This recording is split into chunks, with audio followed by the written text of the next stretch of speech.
अमेरिकी बम वर्षक ईरान के मिसाइल भंडार और मिसाइल बनाने वाली फैक्ट्रियों को नष्ट कर रहे हैं। इसका मतलब है कि ईरान अभी जो कुछ भी उनके पास है उसे खो रहा है और साथ ही और मिसाइलें बनाने की उनकी क्षमता भी खत्म हो रही है।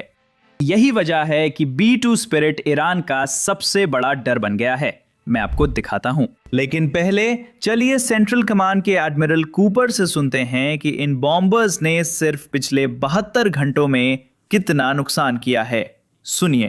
हम ईरान की अमेरिकियों को धमकी देने की क्षमता खत्म करने के ऐतिहासिक मिशन के 6ठे दिन की शुरुआत कर रहे हैं।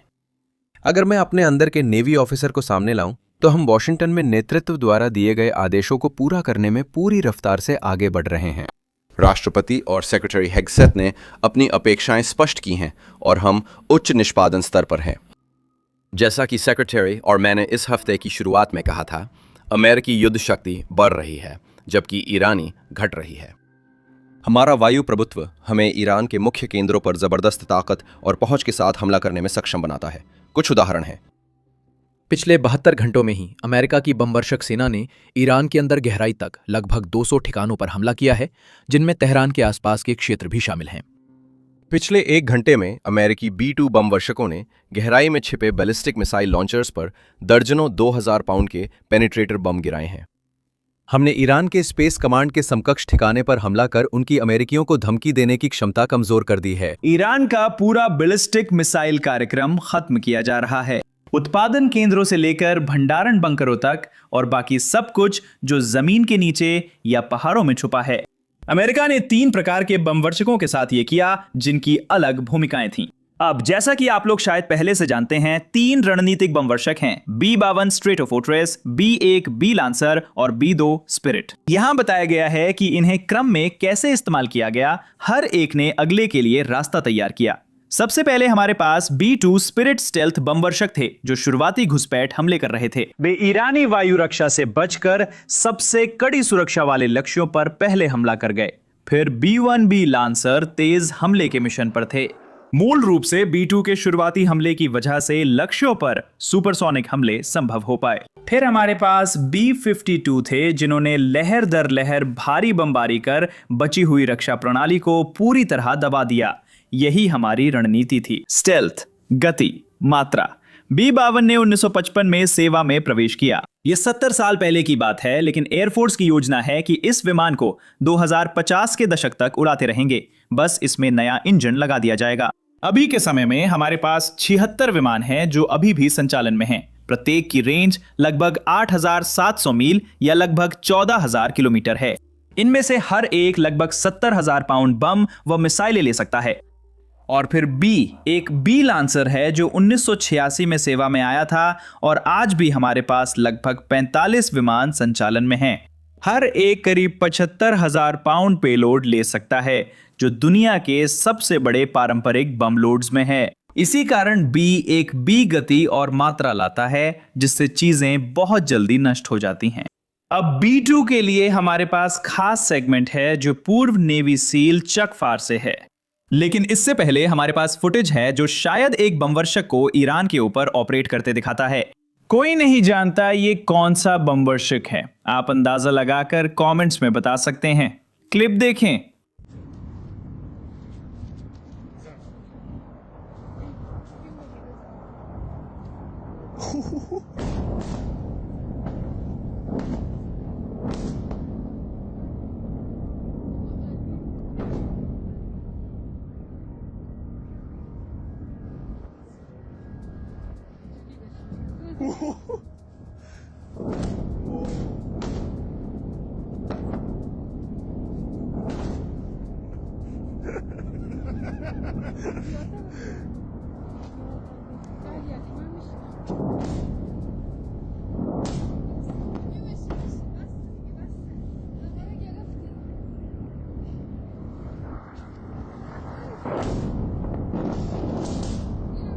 कई लोग ऑनलाइन मानते हैं कि ये B-2 स्पिरिट है, तो B-2 स्पिरिट के बारे में बात करते हैं, जो ईरान का सबसे बड़ा डर रहा है। जैसा कि मैंने बताया, हाल ही में पूर्व नेवी सील स्क्वाड्रन लीडर चक फर ने B-2 को विस्तार से समझाया। इसका इतिहास, डिजाइन, स्टेल्थ तकनीक, इसकी लागत और प्रभावशीलता के कारण ये हिस्सा बताता है कि क्यों किसी और देश के पास B2 जैसा कुछ नहीं है और क्यों ईरानी एयर डिफेंस इसे कभी देख नहीं पाए। अब इस हिस्से में जाने से पहले बस एक छोटी सी गुजारिश, नीचे दिए गए लाइक और सब्सक्राइब बटन को जरूर दबाएं। ये हमें अधिक लोगों तक पहुंचने और चक जैसे पूर्व सैनिकों को लाने में मदद करता है, जिनके पास हमारे दर्शकों से साझा करने के लिए अनुभव है। तो चलिए शुरू करें। ये आपकी ओर आते हुए यूएफओ या उड़ती छुरी जैसा दिखता है। ये एलियन नहीं, बल्कि अमेरिकी शक्ति प्रदर्शन का काला धड़कता दिल है। इंजीनियरिंग का शानदार नमूना जो रडार से बचता है, हवाई रक्षा को अनदेखा करता है और साफ नीले आसमान से सटीक तबाही लाता है। मिलिए नॉर्थरॉप ग्रुमन B2 स्पिरिट से स्टेल्थ बॉम्बर, एक फ्लाइंग विंग जो 1990 के दशक में अपने युद्ध डेब्यू के बाद से दुश्मन के आसमान में डर बना रहा है। एरिया 51 में गुप्त रूप से विकसित B2 शीत युद्ध की आशंकाओं से जन्मा और आधुनिक संघर्षों में निखरा। यह दिखाता है कि अत्याधुनिक तकनीक और महत्वपूर्ण मिशन मिलकर क्या कर सकते हैं। घुसपैठ करो, हमला करो और गायब हो जाओ। आइए इस रहस्यमय युद्धक विमान से पर्दा उठाते हैं। इसके उड़ान नियंत्रण, रडार से बचने की क्षमता, इलेक्ट्रॉनिक युद्ध कौशल और लड़ाई में जबरदस्त दमखम। फिर हम इसकी हाल की जंग के निशानों और इसके उत्तराधिकारी B-21 रेडर, जो हवाई वर्चस्व को फिर से परिभाषित करने को तैयार है, पर नजर डालेंगे। B2 सिर्फ हवाई जहाज नहीं, बल्कि भौतिकी को चुनौती देने वाली अनोखी चीज है। इसका बिना पूंछ वाला चमगादड़ जैसा आकार और 172 फीट पंखों की चौड़ाई है। ये एक फ्लाइंग विंग डिजाइन है जिसकी विरासत जैक नॉर्थरॉप की 1940 के दशक की दूरदर्शी स्केचों से जुड़ी हुई है। बिना वर्टिकल स्टेबलाइजर या पारंपरिक पूंछ के लगेगा ये किसी ब्लेंडर में गिरे किसी शराबी चमगादड़ की तरह बेकाबू होकर घूमेगा। यह विशेष फ्लाइट कंट्रोल सिस्टम सक्रिय होकर नियंत्रण संभालते हैं। B2 एक quadruplex redundant fly by wire system से उड़ता है, जिसमें डिजिटल जादू के 4 स्वतंत्र चैनल इसे हवा में स्थिर रखते हैं। सेंसर और कंप्यूटर सोच से भी तेज कनेक्शन बनाकर 8 ट्रेलिंग एज कंट्रोल सरफेस को एडजस्ट करते हैं, जिससे B2 की एरोडायनामिक अस्थिरता काबू होती है। पिच, यॉ, रोल, ये सब प्रोसेसरों के एक ब्रेन ट्रस्ट द्वारा संभाला जाता है, जिसे देखकर कोई बड़ा टेक्नोलॉजी प्रेमी भी दंग रह जाएगा। विशेष सेमीकंडक्टर्स और अत्याधुनिक कंप्यूटेशनल उपकरणों का उपयोग बिना उपभोक्ता इलेक्ट्रॉनिक्स द्वारा उत्पन्न होने वाले सामान्य इलेक्ट्रोमैग्नेटिक सिग्नेचर के काम करता है। सौरोन की आंख आपके आईफोन और लैपटॉप को ठीक ठीक पहचान सकती है। भले ही आप यह वीडियो देख रहे हो, लेकिन वह B2 को ट्रैक नहीं कर सकती। B2 एक इलेक्ट्रोमैग्नेटिक भूत है जो 0.9 मैक की रफ्तार से, यानी आवाज की गति से थोड़ा कम उड़ता है। असली जादू कम ऊंचाई पर होता है। B2 का टेरेन फॉलोइंग रडार, जो ANAPQ 181 सिस्टम में इंटीग्रेटेड है, उसे जमीन से 200 फीट से भी कम ऊंचाई पर रहते हुए 600 मील प्रति घंटे की रफ्तार से उड़ने देता है। ये उड़ नहीं रहा है, यह युद्ध क्षेत्र में सुई में धागा डालने, जेट के एग्जॉस्ट से पेड़ों की चोटी पर बैठी गिलहरियों को उड़ाने और दुश्मन के रडार से नीचे रहकर पहाड़ियों की चोटियां पार करने जैसा है। क्रू में सिर्फ 2 पायलट होते हैं जो एक कॉकपिट में बैठते हैं, जहां स्टिक और रडर से ज्यादा पंखों वाले सुपर कंप्यूटर को संभालना जरूरी होता है। वजन घटाने के लिए तीसरी क्रू सीट हटा दी गई, जिससे दोनों पायलट मल्टी फंक्शन डिस्प्ले से नेविगेशन, हथियार और सिस्टम्स संभालते हैं। ट्रांसओनिक गति पर बिना चांद की रात में जमीन के करीब उड़ान आसान नहीं है। ये ऑटोमेशन, कोड, हाइड्रोलिक्स और पायलट कौशल का संगम है। इसी वजह से B2 दुश्मन की सुरक्षा वाले एयर स्पेस और प्रतिबंधित इलाकों से ऐसे निकल सकता है जैसे कुछ हुआ ही नहीं। दरअसल स्टेल्थ सिर्फ B2 के लिए एक चर्चा का शब्द नहीं है, बल्कि यही उसकी असली ताकत है। इसका रडार क्रॉस सेक्शन बेहद गोपनीय रहस्य है। पेंटागन के अंदरूनी सूत्रों के मुताबिक ये लगभग 0.1 वर्ग मीटर है, यानी एक भोरे के आकार के बराबर। तुलना करें तो B-52 का रडार क्रॉस सेक्शन खलिहान के दरवाजे जितना बड़ा, 100 वर्ग मीटर से ज्यादा है, जिससे सैम बैटरी 100 मील दूर से लॉक कर सकती है। तो B2 ये कैसे कर पाता है? आइए इसकी बनावट से शुरू करें। कोई तेज किनारे या उभरी चीज नहीं, केवल चिकनी बहती घुमावदार सतहें हैं जो रडार तरंगों को जादू की तरह बिखेर देती है। एयरफ्रेम में उपयोग हुए composite material, carbon fibre, aerodynamic thermoplastic और अन्य गुप्त चीजें रडार को सिर्फ मोड़ते नहीं बल्कि सोख भी लेते हैं।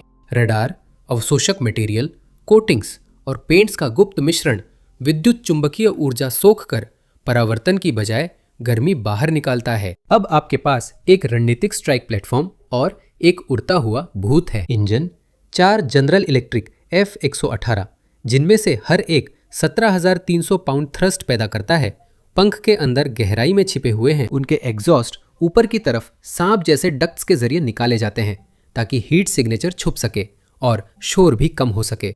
जेट टरबाइन के ब्लेड भी स्टेल्थ है। इन्हें गुप्त मिश्र धातु के एकल क्रिस्टल से बनाया जाता है जिससे ये गर्मी सहते हैं और रडार तरंगे नहीं परावर्तित करते। एंटेना सतह के अंदर समा जाते हैं और फ्लैप्स स्टेल्थ मोड में लॉक हो जाते हैं। यहाँ तक कि उस पर लगी dark anti reflective grey paint भी ऊंचाई पर 50,000 फीट से ऊपर के आसमान में घुल मिल जाता है। रख रखाव दल विमान को डीवा की तरह संभालते हैं और हर खरोच या डेंट तुरंत ठीक करते हैं ताकि रडार क्रॉस सेक्शन प्रभावित ना हो। नतीजा ये होता है कि दुश्मन के एयर डिफेंडर सिर्फ झलक या गड़बड़ी देख पाते हैं, लेकिन कुछ ठोस नहीं मिलता जिस पर लॉक हो सके। स्टेल्थ बॉम्बर अदृश्य नहीं है, ये बस उन सेंसरों के लिए अप्रासंगिक है जो इसे खोज रहे हैं। एक परछाई जो जाल से बच जाती है।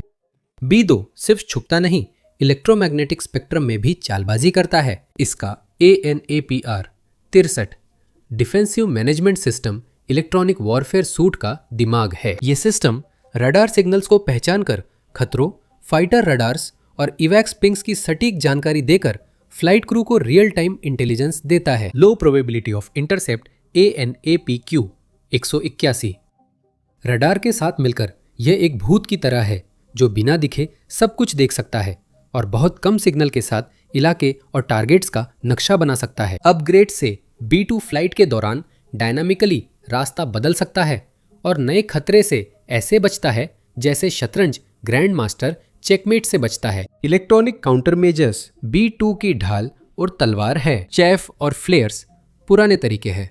ये धातु की पट्टियां और हीट डिकॉयज बनाते हैं ताकि मिसाइलों को धोखा दे, लेकिन इसमें और भी बातें हैं। सक्रिय जैमिंग एक बड़ी ताकत है, हालांकि इसकी खासियतें राइट पैटरसन एयरफोर्स बेस के हैंगर एक के नीचे 15 मंजिल गहरे किसी तिजोरी में बंद है। डिफेंस मैनेजमेंट सिस्टम झूठे सिग्नल भेजकर दुश्मन के राडार को अंधा और खराब कर सकता है, जिससे उनके सिस्टम उनके लिए मुसीबत बन जाते हैं। कुछ लोग मानते हैं कि B-2 में टोड डिकॉय या डायरेक्शनल जैमर हैं, लेकिन एयरफोर्स ने पुष्टि नहीं की है। B-2 का इलेक्ट्रॉनिक वॉरफेयर किट न सिर्फ सुरक्षा करता है बल्कि एस्कॉर्ट फाइटर या दुश्मन के एयर डिफेंस को दबाने वाले मिशनों की जरूरत भी घटाता है। ये अकेला विनाशकारी दल हवाई युद्ध के नियम बदल रहा है, रफ्तार, रेंज और सहन शक्ति। मैक 0.95 पर सबसोनिक करीब 650 मील प्रति घंटे की रफ्तार से B-2 F-22 के साथ रेस नहीं जीत सकता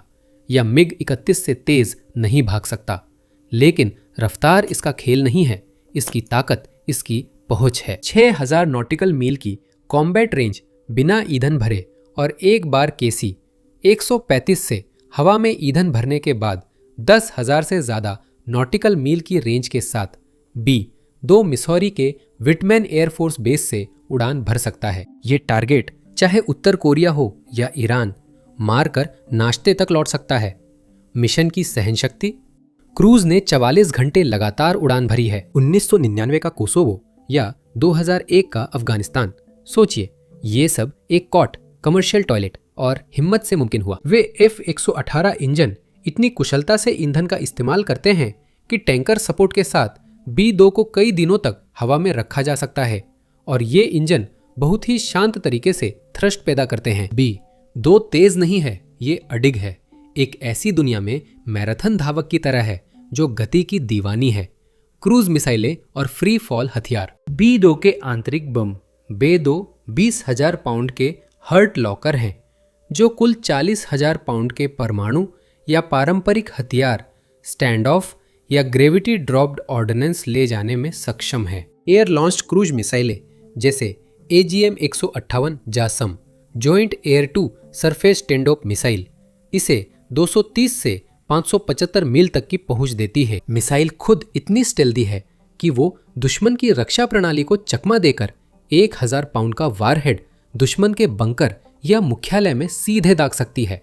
AGM 154 J100 joint stand of weapon 80 मील तक ग्लाइड करता है ताकि क्लस्टर गोला बारूद या सटीक बम पहुंचा सके, जो एयरफील्ड्स, सैनिकों के जमावड़े या मिसाइल साइलों को कमजोर करने के लिए एकदम सही है। अगर आप पुराने तौर तरीके अपनाना चाहते हैं तो क्लासिक हथियार और फ्री फॉल गोला बारूद हैं, एक बार में 80 तक। मार्क 82 जेडेम्स 500 पाउंड के GPS गाइडेड बम जो सेचुरेशन स्ट्राइक के लिए है, या 16 B-83 परमाणु बम जिनमें से हर एक 1.2 मेगाटन का है। जब आपको ग्रिड स्क्वायर मिटाकर हमेशा के लिए अलविदा कहना हो या गैर परमाणु संदेश भेजना हो, B-2 GBU-57 massive ordnance penetrator ले जा सकता है, जो 30,000 पाउंड का बंकर बस्टर है और 200 फीट जमीन के नीचे तक घुसकर कमांड सेंटर्स, परमाणु सुविधाओं या हथियारों के भंडार को नष्ट कर सकता है। B-2 की पेलोड क्षमता लचीली है। एक दिन स्टैंड ऑफ, अगले दिन सटीक पारंपरिक, या कयामत के दिन परमाणु हमला। यह इसे किसी भी लड़ाई के लिए तैयार रणनीतिक स्विस आर्मी नाइट बनाता है। B-2 बहुत व्यस्त रहा है और उसने स्टेल्थ की अहमियत वाली जगहों जैसे 2011 के लीबिया ऑपरेशन ओडिसी डॉन में अपनी उपयोगिता साबित की है। 19 मार्च को 3 B-2 ने विटमैन से 25 घंटे की राउंड ट्रिप उड़ान भरी और त्रिपोली के पास कद्दाफी के एयरफील्ड्स पर 45 जे डैम गिराए, जिससे 40 मजबूत एयरक्राफ्ट शेल्टर तबाह हो गए। कोई एस्कॉर्ट नहीं, कोई नुकसान नहीं, बस चुपचाप लीबिया की एयरफोर्स को रातों रात खत्म कर दिया गया। आगे बढ़ते हैं। जनवरी 2017 ऑपरेशन इनहेरेंट रिजॉल्व। 2 B-2 ने सिरटे के पास ISIS कैंपों पर हमला किया, 108 जे डैम गिराकर ट्रेनिंग साइट्स और स्टेजिंग एरिया को तबाह कर दिया। 34 घंटे की मैराथन और ISIS के नेता मलबे और तबाही में दफन होकर मरे हुए पाए गए। फिर यमन की बात करें।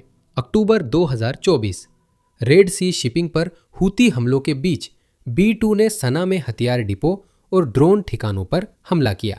स्थानीय लोगों ने साफ आसमान में गड़गड़ाहट सुनी, विवरण अस्पष्ट है। हर मिशन B-2 की यह क्षमता दिखाता है कि वह दूर से जोरदार हमला कर सकता है। न जमीन पर कोई आवाज सुनाई देती है और न ही दुश्मन के रडार पर कोई संकेत मिलता है। आज केवल 19 सेवा में हैं, जो 2008 और 2022 में हुई दुर्घटनाओं के बाद 21 से घटकर रह गए हैं। लेकिन जो बेड़ा बचा है वह हालात बिगड़ने पर ताकत दिखाता है। अगला भूत यानी B-2 का उत्तराधिकारी लाइन में है। B-2 के दिन गिने चुने हैं, इसे 2032 तक रिटायर किया जाना है। अब ये जिम्मेदारी B-21 रेडर को सौंप रहा है। दिसंबर 2022 में पामडेल कैलिफोर्निया में पेश किया गया नॉर्थरॉप ग्रुमन का यह कमाल B-2 की विरासत को और ताकत देता है। ये आकार में छोटा, हल्का और B-2 के महंगाई के हिसाब से $2 अरब की तुलना में सिर्फ $700 मिलियन में काफी सस्ता है। कहा जाता है इसका रडार क्रॉस सेक्शन कीड़े जितना छोटा है, मधुमक्खी नहीं फ्रूट फ्लाई जितना सोचिए। यह अगली पीढ़ी की रडार अवशोषित सामग्री और फ्लाइंग विंग आकार के कारण संभव हुआ। इसके इंजन, जो संभवतः प्रैट एंड विटनी F-135 हैं, बेहतर दक्षता और स्टेल्थ का वादा करते हैं। इसकी रेंज बिना ईंधन भरे 6000 मील से अधिक है, जो टैंकर की मदद से अमेरिका से दुनिया में कहीं भी हमला कर सकती है। B-21 का इलेक्ट्रॉनिक वॉरफेयर सूट और एवियोनिक्स कई साल आगे है, जिसमें तेज अपग्रेड के लिए ओपन आर्किटेक्चर सॉफ्टवेयर और नेटवर्क्ड सेंसर शूटर क्षमताएं हैं। रेडर को ड्रोन स्वार्म के कमांडर या F-35 से जुड़ते, साथ ही हाइपरसोनिक मिसाइलों से बचते सोचिए। पेलोड, यह बिग सेट 12 परमाणु बम, AGM 181 long range stand of cruise मिसाइलें और कई तरह के सटीक पारंपरिक हथियार ले जाएगा, वो भी 12 से 13 टन के बम्बे में। यह B-2 से थोड़ा कम है, लेकिन सतह पर और गहराई में छिपे तथा मजबूत लक्ष्यों पर बहुमुखी क्षमता और सटीकता के लिए अनुकूलित है। वायुसेना 100 नए रेडर्स चाहती है, शायद 200 तक, ताकि क्षेत्र में भूतों की बाढ़ आ जाए। रेडर्स की पहली उड़ान नवंबर 2023 में हुई थी। ये 2027 तक युद्ध के लिए तैयार होगा। ये सिर्फ प्रतिस्थापन नहीं है, रेडर एक क्रांति है जिसे चीन के J-20 और रूस के प्रसिद्ध Prometheus S-500 air defence complex का सीधे सामना करने के लिए बनाया गया है। फैसला है कि B-2 स्पिरिट ने बॉम्बर की परिभाषा बदल दी। शांत, घातक, अजेय। फ्लाइट कंट्रोल्स ने क्रांतिकारी डिजाइन संभाला। स्टेल्थ ने एयर डिफेंस की परिभाषा बदली और इलेक्ट्रॉनिक वॉरफेयर किट ने इसे युद्ध क्षेत्र में अकेला शिकारी बना दिया। लीबिया से यमन तक इसने अपना लोहा मनवाया है और परछाइयों से सर्जन जैसी सटीकता के साथ मौत बरसाई है। लेकिन B-21 रेडर एक उत्तराधिकारी के रूप में उभर रहा है जो अपने पूर्ववर्ती से ज्यादा स्टेल्थ, ज्यादा रेंज और ज्यादा सोचने की क्षमता का वादा करता है और साथ ही इसकी संख्या भी बढ़ाई जा रही है। दोनों मिलकर एक नए युग की शुरुआत करते हैं जहां अमेरिका की पहुंच दूर तक है, हमला सटीक है और दुश्मन बेचैन रहते हैं। बढ़ते खतरों में चीन के हाइपरसोनिक ग्लाइड व्हीकल्स और रूस के नेक्स्ट जेन रडार्स के बीच ये स्टेल्थ विमान अमेरिका का दबदबा बनाए रखते हैं। आसमान सीमा नहीं, युद्ध का मैदान है जहां इन भूतों की जीत हो रही है।